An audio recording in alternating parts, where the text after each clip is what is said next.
Yesterday I did a video and it was about how to get the body you want in 2018. How to reverse engineer the type of body you want, okay, so that you actually have a path towards getting that. And one guy asked in the comment section what I would recommend someone do if they want like the Brad Pitt Fight Club physique, okay? So I thought I'd make a video about it to basically show you how I personally would reverse engineer a body like this, okay? Take the goal physique and start from where we're at and find a plan that will work towards that goal physique. Now, let me just say up front, this is what I would do. This is what I would recommend. So don't come in the comment section, well, Brad Pitt did this and that. I don't give a fuck. The question was, what do I recommend? And the answer is, this is what I recommend. It has nothing to do with what Brad Pitt ate, and has nothing to do with Brad Pitt's workouts for Fight Club. This is what I recommend, okay? Great. Now, first of all, let me just say that he wasn't really in good shape for this movie, okay? He was very aesthetic. He had a body that a lot of guys would really love to have and a lot of women would like to have, in their arms, but he isn't like, in really good shape, okay? So this is a very easy physique to get. It takes discipline, especially in diet, but it doesn't take steroids, it doesn't take genetics, it doesn't take anything. Everybody could get this physique quite easily, okay? So having said that, okay, another point I want to make is there are really two ways to lose weight or to get in shape. One of them is you could diet hard and work out, or you could work out hard and eat more, okay? Now, like I said, he wasn't really in good shape. Like, I would have to lose weight, okay? I would have to lose fat and muscle if I was to get, like, the Brad Pitt physique for this movie, okay? I would actually have to lose muscle, okay? So, the emphasis in this transformation is going to be on dieting really hard and working out less hard, okay? So that's the first thing that I want to say, okay? So these are the priorities that I would give a person. Like if someone came to me and said they wanted online coaching to get the Brad Pitt physique, this is basically what I would tell them to do, okay? Number one emphasis is going to be on diet, okay?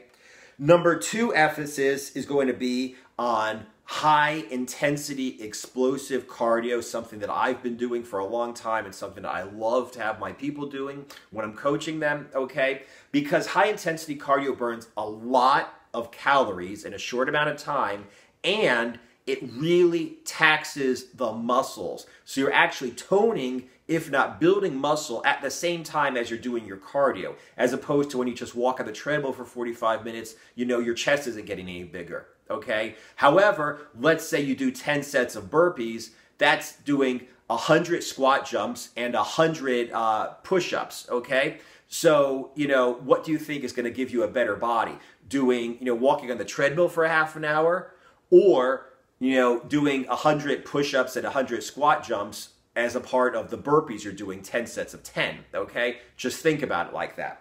What's the cumulative effect? And the number 3 point that we're going to have in this workout is the supplementary exercises that will, one, build core, because he does have good abs, okay? You have to build a strong core, and you also need to prevent muscle imbalances.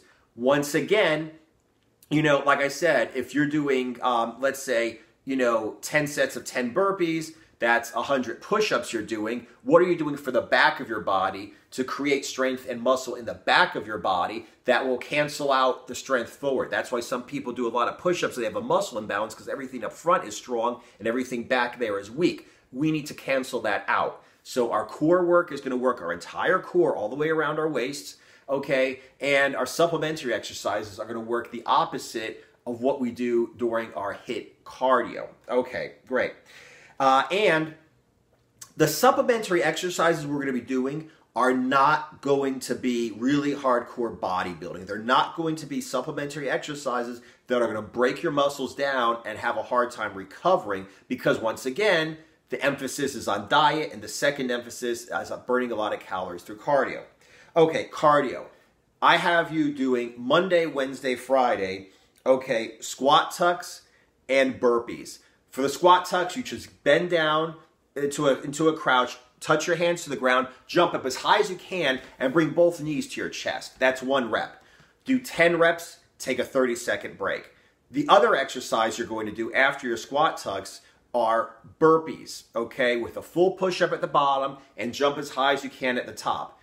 10 reps, and you're going to take a 30-second break.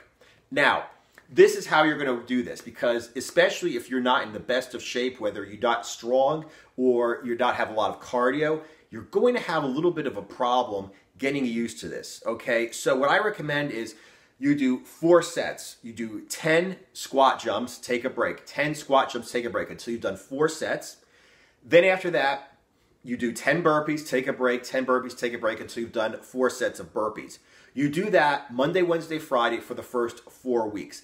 After that, your muscles should be ready and your heart, your lungs, your circulatory system should be ready for you to up it. So week 5, you do 6 sets of each, okay?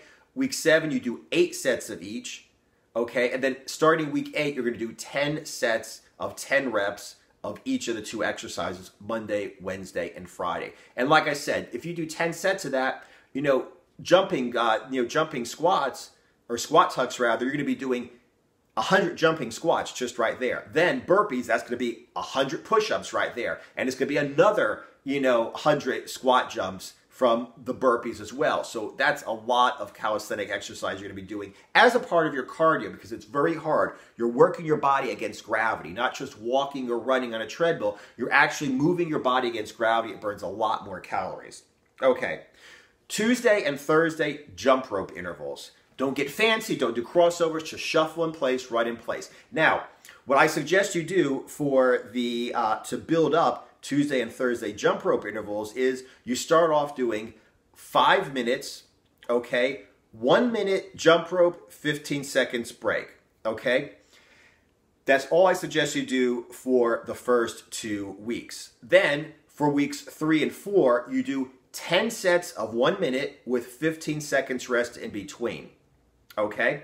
Then, starting week 5, you do 5 sets of 2 minutes with 30 seconds break in between intervals, and then 10 sets of 1 minute with a 15-second break in between intervals. That's all you're going to be doing Tuesday and Thursday, and it looks like it's going to be about, just under a half an hour for the entire workout, including the breaks you're going to be taking in between intervals.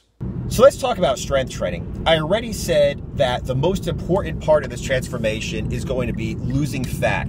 Because, like I said, Brad Pitt was very lean in this movie, but he wasn't very muscular, okay? So you don't have to build a lot of muscle. Another thing about this transformation that I said before is that you're really going to diet hard, which means you cannot work out very hard. If you do some hard strength training, you're not going to be able to recover from your workouts. You're going to get burnt out. You're going to get overtrained. You might get injured. So we're going to do things that will tone your muscles, but not really break your muscles down. And what I suggest the mainstay of your strength workouts be are static holds, okay? The first static hold we're going to do is the handstand. This is not a gymnastics workout, so I have you guys using the wall, okay? Use the wall for balance. Just do a handstand against the wall, okay? And it's going to become a purely strength exercise. I recommend you start with a 2-arm handstand against the wall, build up until you can hold that for a minute, okay? After you can relatively easily hold that for a minute, then start building up with 1-arm handstands. So what you would do is you do like a handstand on your right arm, let's say 15 seconds at the beginning. 45 seconds rest, and then do one with your left arm for 15 seconds. 45 seconds rest, and then do both arms for a minute. And what you want to do is slowly build up so that you do 1 arm for a minute, directly into 1 arm for a minute, directly into both arms for a minute. And I suggest you switch this up in every workout, because obviously the second arm is going to get a harder workout. Let's say you do right arm and then left arm, Well, now your right arm has a minute off, whereas your left arm does a minute, and then both arms with a minute, so your left arm's getting hammered, okay? So I suggest you do right arm, left arm, both arms, and then the next workout you do left arm, right arm, both arms. So after you've built up to a minute with each arm, what you're gonna do is right arm, left arm, 2 arms, take another minute off, okay? And then you're going to do planks, okay? I suggest you do the front plank until you can do the front plank for a minute, and it's relatively easy. Then you use the same progression as the 1-arm handstands to build up to the side planks, okay? So you'll do one right side side plank for a minute, left side side plank for a minute, front plank for a minute, okay? No rest in between those 3. Then you take a minute off. Now, you're doing like the front and the side of your body with the front and side planks. You need to make sure that your lower back is also strong because you don't want to have muscle imbalances. So this is where the back bridge comes in. I suggest you do the back bridge bare minimum on your shoulders, okay, without your head, and that will get like all the back of your body. Okay, the back of your legs, the back of your hips, and your lower back, pretty strong. I personally also bridge on my head for my neck and for my traps, okay, my shoulders. Now, I think that that's kind of important. People say that it's unhealthy, but for every person that says it's bad for your neck, there are people like me who says it healed their necks. Because I actually had a problem with my neck, with the vertebrae in my neck, and when I started doing back bridge and front bridge on a regular basis, I really don't have any problems with my neck whatsoever anymore. So I seriously recommend that you do the exercise on your head. Okay, so then after that, you do the front bridge. So this is what the completed workout will look like when you've reached like the highest level of the strength workout, okay? You do a 1-arm handstand for 1 minute, no break. The other arm for 1 minute, no break. 2-arm handstands for 1 minute. Then you take a minute break. Then you do one side plank for a minute, no break. The other side for a minute, no break. Front plank for a minute. Then you take a minute break.